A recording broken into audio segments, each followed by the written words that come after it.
목회자들도 재정비가 필요하다는 주제로 마련한 기획보도. 오늘은 목회자에 대한 검증 과정이 부실한 한국교회 상황을 이순규 기자가 짚어봤습니다.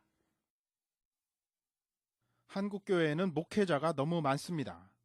교육부에서 인가받은 신학교를 통해 배출되는 목회자만 1년에 수천 명이나 됩니다. 여기에 파악되지 않은 미인가 신학교를 통해 안수받은 목회자까지 더하면 최소한 10,000명이 넘을 것으로 보입니다. 하지만 미인가 신학교들은 행정이 불투명해 정확한 통계를 알 수 없습니다. 이렇게 목회자들이 많다 보니 목회자가 되는 과정에서 점검해야 할 인격이나 인성 등을 파악하기란 쉬운 일이 아닙니다. 일반 기업과 마찬가지로 성적과 점수로만 목회자 후보생을 평가할 수밖에 없는 겁니다. 교수와 학생들 간에 긴밀한 어떤 인격적인 유대감을 가지고 이렇게 지내면서 그 학생이 가지고 있는 어떤 심성이나 도덕적인 결함이라든가 이런 것들을 좀 코치해주고 또 이렇게 점검해 줄 수 있다고 생각합니다.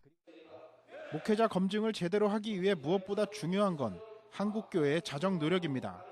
목회자 양성 과정에서의 검증 기준을 만들고 불투명한 미인가 신학교의 정리 등 한국교회 자체적으로 신학교육의 가이드라인을 정하는 것도 필요합니다.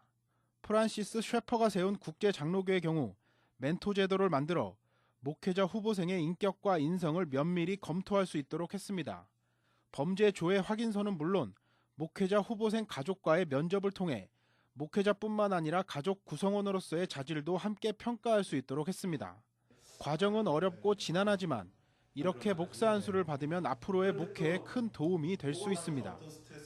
계속 저 자신을 돌아보게 되면서 어떤 목회, 어떤 목회자라는 그러니까 끊임없는 질문을 저에게 하게 됐고 또 그렇게 안수를 받으니까 목회를 하면서도 계속 그 질문을 하게 돼요.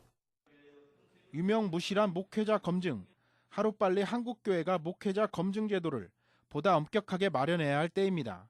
CBS 뉴스 이순규입니다.